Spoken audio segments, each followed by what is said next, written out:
سلام دوستانو. یو دوست لیکلی سلام استاد، ما له ماشومتوبه یو څه ځوروي. دا داسې یو څه دي چې ډېر زیات مې بد ترې راځي.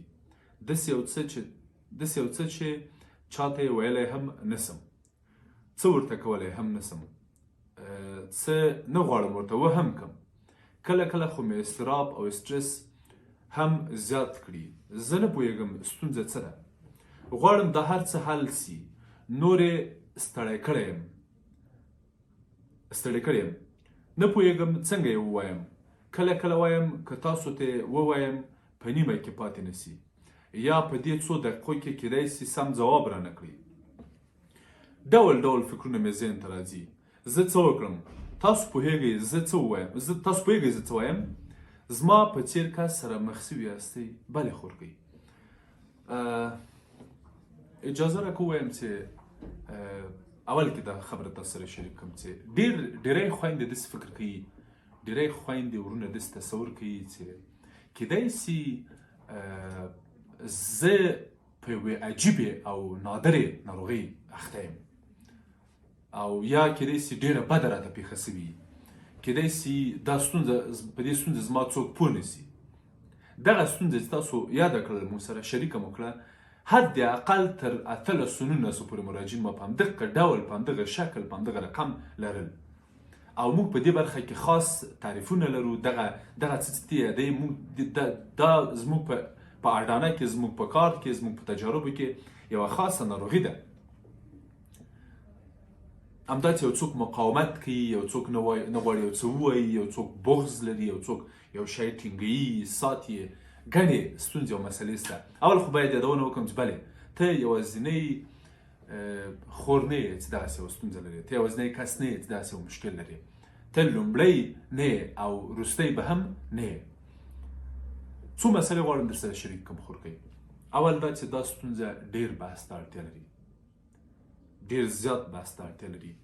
کیدای سي تاسو ته جالبه وي، زموږ یو مراجع وه په 8مه جلسه کې موږ د خپله مسله وویلې.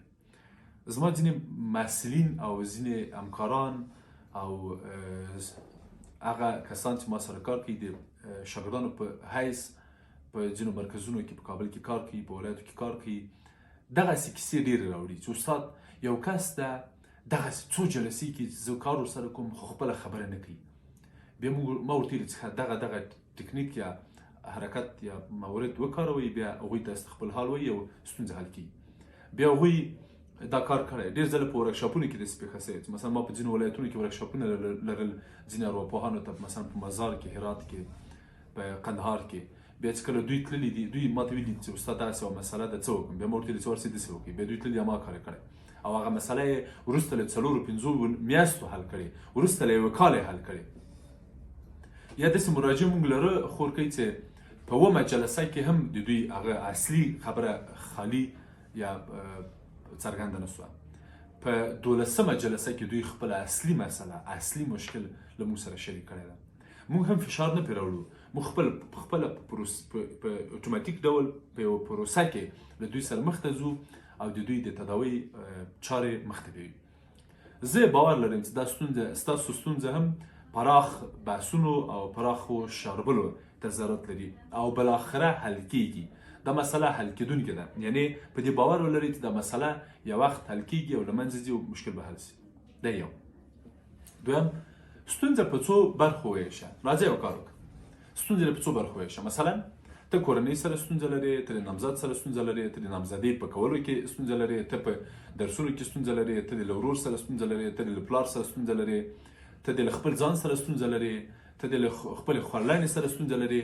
دا مسلې دې مشخصې کړه او ویې شه. مثلا زه دغو برخو کې ستونزه لرم. بیا دا یوه راسته موږ سره مثلا را روانه خپرونه کې له موږ سره په کامنټ کې شریک کړه چې استاد دغه په مکتب کې دغه ستونزه لرم، یا په پوهنتون کې دغه مشکل لرم، یا مې له مور پلار سره دغه مشکل لرم. دا چې شریکه کړله، بیا دا څه حل سو، بیا بلې ته ورسه. همداسې به یو وخت راسي چې ستا ټولې ستونزې به حل سي.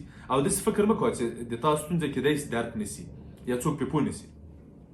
ځکه چې که ته دغه وړه هغه مسلې چې حتی له هغو نه شروع کړه، له هغو ستونزو نه شروع کړه چې ډېرې درته جدي دي. مثلا معمولا نجونې همداسې دي، ښځې همداسې دي چې حاشیه کې راڅرخي. مثلا ته استاد یو مشکل لرم، مثلا درته وایي خوب نه راځي، وروسته له 15 دقیقو ته پوهېږي چې هغه مثلا د خپل کاکا یا د خاله زوی سره مینه لري. وروسته له 2 جلسو اما اول کې درته وایي چې خوب نه لرم، اول کې درته وایي چې د درس مشکل لرم. نو په داسې وضعیت کې تر اوسه او اول د هغه عادي مسلې هغه چې ډېرې ارزښت نه درته لري، له هغو مسلو نه دې مسله شروع کړه.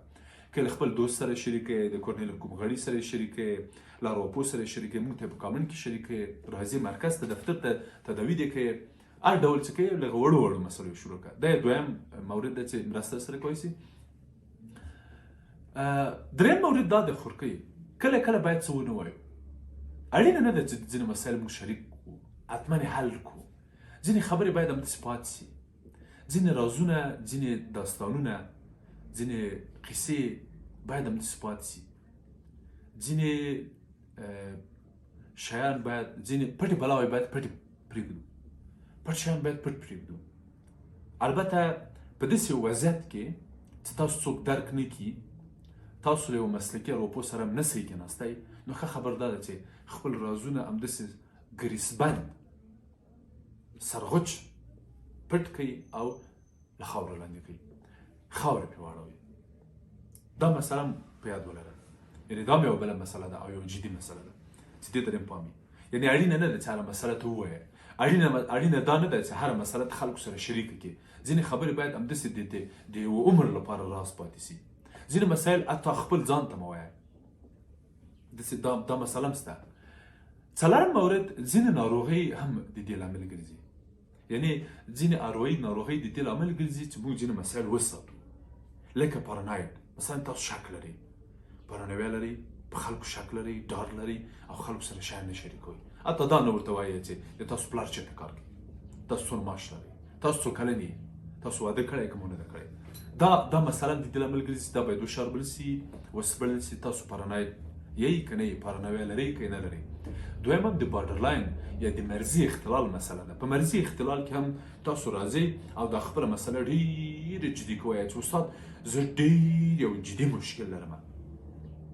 ښه بیا د بارډرلاین، یا مثلا تاسو داسې فکر کوئ چې په بارډرلاین کې چې تاسو فکر کوئ چې که زه دا خبره وکړم کیدای شي مشکل پېښ شي، که زه دا خبره وکړم کیدای شي ما خپلوان هغه کې وسړي، یا کیدای شي له ما نه خپلوان لاړ شي.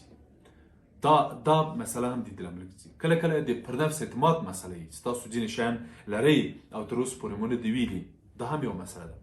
کله کله تاسو محرومیتونه لرئ او فکر کوئ چې دا باید یو چېرته ووایه، اما ډېر تدابیر ورته نیسئ، ډېر هغه ورته سنجوئ چې چې داسې به شي، بیا به زه کښېنم او بیا به وخت واخلم او بیا به ورته وایم چې 2 ساعته ماته وخت راکړئ او بیا به داسې شد ومد دا کیسه کوم.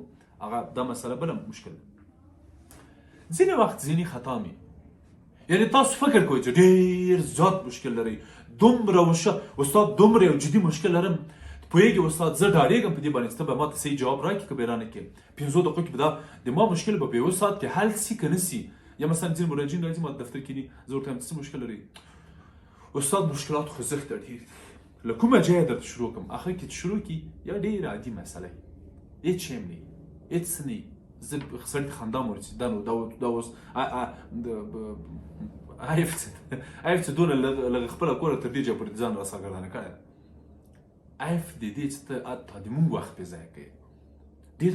ډېر وخت دا قصه غټوئ یې تاسې خور کوئ، لویوئ او دا زیان درته پېښوي. وروستی مورد چې غواړم تاسو سره شریک کړم، ځینې وخت خیالي، تاسو خیالي خیال کوئ، رویا کوئ، اربان داسې یو مشکل لرم استاد، داسې یو شی داسې، یا مثلا ډېرې قصې او ناولونه هم لوستي دي، فکر کوئ چې د تاسو ژوند هم یو ناول ده، تاسو هم یو شاهکار لرئ او دا مسلې. دغه مسایل در سره وسنجوه، مسایل د بلاس وچوه، راویې باسه او خپل ځان خالي کړه. مې وړه نور د انسان وږي د غمونو او د دردونو حمل نشي کوی. خود سې کیسته کړه، راحت کړه ځان، راحت کړه، آرام یې کړه، ازاد یې کړه. ته د دې حق لرې چې آرام واوسې، خوشحاله واوسې، خوند واخلې له ژونده. که بیا هم پوښتنه لري موږ سره په کامنټ کې شریک کړه. مننه، ژوندی اوسئ.